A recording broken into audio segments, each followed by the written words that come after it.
With a natural athlete, I kind of paint a different picture of where you'd want estrogen, you know, maybe around 30, get the body fat down, and then your HPTA will kick back on and start making more testosterone, because the estrogen score being lower is the feedback loop to get your nuts to kick on harder.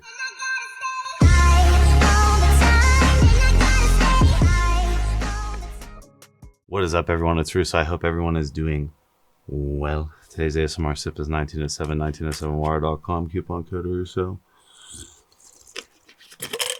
Oh. ASMR Spritz Intelligent Alpha Carbon. Check it out below, code Russo. This hoodie, code Russo. All other code Russos to support this unbiased PED content, as well as just overall all the information on this channel in the pinned comment below.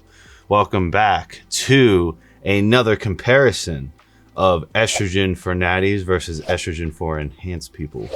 So estrogen is not the enemy for males. Obviously, we don't want estrogen above 90. I used to like to set my estrogen around 80 for optimal libido, better overall, you know, sensory in life, as well as being neuroprotective. There are all these things around estrogen that, again, most bodybuilders are like, estrogen bad. This is true to a certain extent with naturals. Let me explain how I get away with 80 as an enhanced athlete and how I personally enjoy that with me being slightly gyno prone. Remember, I had gyno surgery. That was after years of not using AIs, right? I'll explain how it works when you're natural. So when you're natural, right, I made the other video that Andrew edited on like how blood work really is. Go watch that. It's like people don't realize, you know, body fat leads to more aromatization. Higher aromatization leads to a higher estrogen score in a natural person. The higher the estrogen score, the more fucked up the feedback loop is for the HPTA.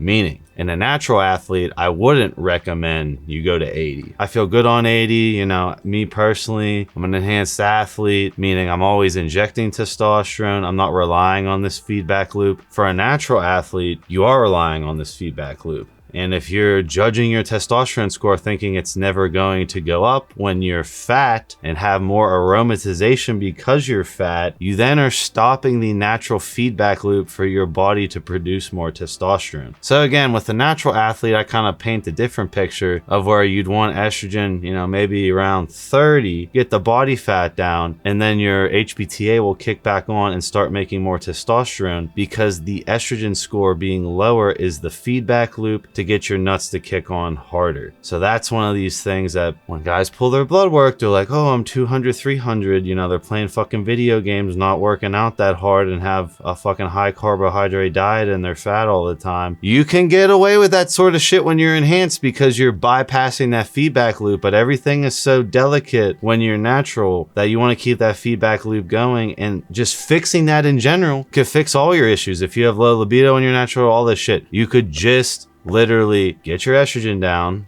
through exercise, getting the fat off you. And then once you get the body fat off, you want to get your estrogen even lower, you could use a natural estrogen blocker such as DIM, D-I-M. And then that could help kickstart that feedback loop. You could intervene with natural supplements like DIM, Tongkat Ali, Fadoja, and then keep that loop fed. The specific loop I'm talking about to boost testosterone for a natural is the negative estrogen feedback loop. It's as simple as this. Go do HIIT cardio, get the fat off you. You could even use yohimbine hydrochloride or one of Gorilla Mind's fat burners. I'll have them in the description below. After you get the fat off you, you could add DIM to start choking your estrogen, which would then cause a negative estrogen feedback loop. Your HPTA is not dumb. It notices that the overall estrogen level in the body is low.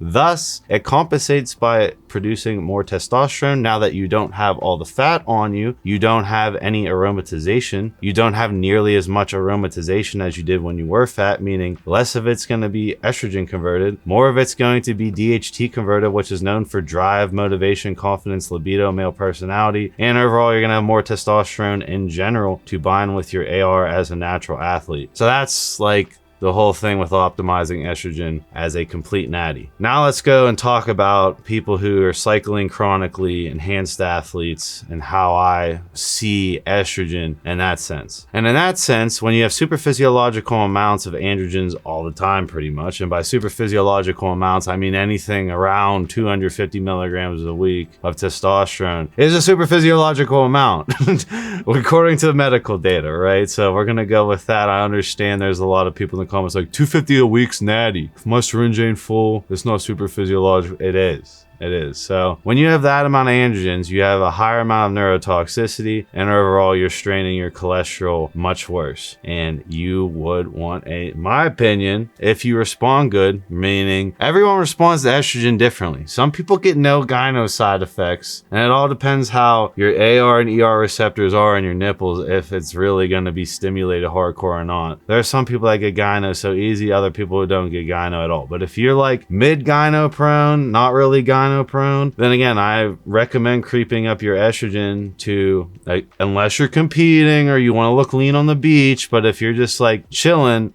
you're at a good body fat, I would creep your estrogen up to like 50 to 80, 85 for extra neuroprotection, better cholesterol score, overall more cushioning on the joints, overall better emotional spectrum that you can feel as far as personality, and you have the benefit of more muscle gains. The higher the estrogen, aka you gain more muscle on wet cycles. Nobody wants to do wet, I'll do another rant, nobody wants to do wet cycles anymore. The more wet the cycle, the more muscle you're going to retain. People don't understand. People are like, oh, you know, we need testosterone to build muscle. True. Estrogen is important for retaining muscle. You could slap on a bunch of size on a wet cycle with high estrogen. That's why. The estrogen is really responsible for retaining muscle, as well as it does have mediating functions of the androgen receptor. My whole coin argument with the enhanced athlete is like, if you're gonna have super physiological amounts of androgens, you might as well have a pretty much top of the reference range estrogen level as a male, as long as you're not gyno prone, as long as you're not getting extreme water retention and blood pressure issues. I never really had that much of an issue keeping my estrogen around 80. The last thing I wanted to talk about is the estrogen receptors in the penis. So there's a lot of estrogen receptors in the penis, and that's really associated with sensation, meaning your libido will feel better on higher amounts of estrogen, in my opinion, for most males. Again, this is all dependent on if you're one of those guys who reacts poorly to high E2, and I won't consider 80 high E2, but it is pushing it. My libido was always amazing when I sat my estrogen around 80, 85. Can a natural do that? No, because if you had your 80, 85 E2 level as a natural, then you'd be shutting off your feedback loop to produce testosterone. With an enhanced athlete, you're more worrying about the skyrocketed androgens that are probably crashing SHBG, sex hormone binding globulin, and it's fucking binding everywhere, causing all this inflammation, neurotoxicity. You would want a higher estrogen E2 reading for gains on cycle, as well as, you know, protective effects, right? Protective of the brain, protective of the cholesterol score, and overall better libido,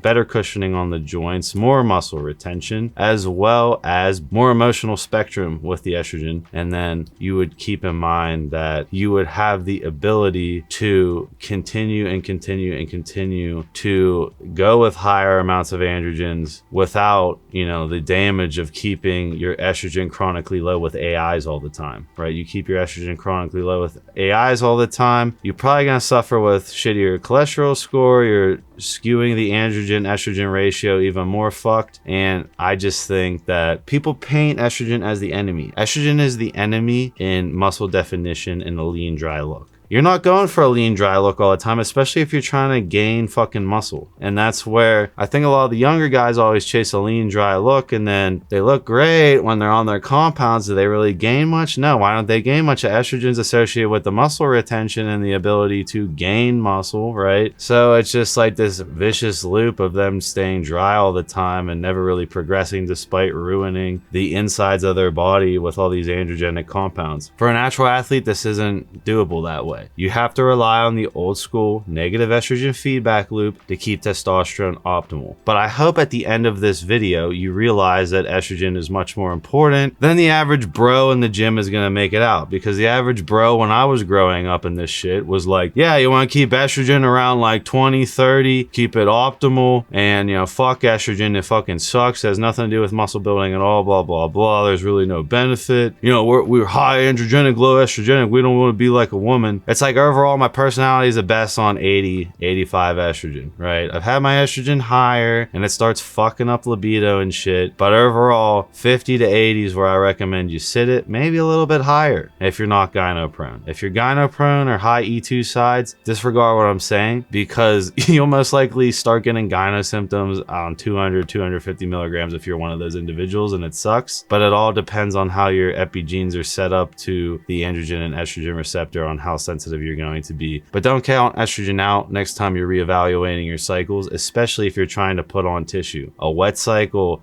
is definitely worth the tissue you yield versus constant dry cycles of you barely putting on tissue but look good. I'll see you guys in my next video.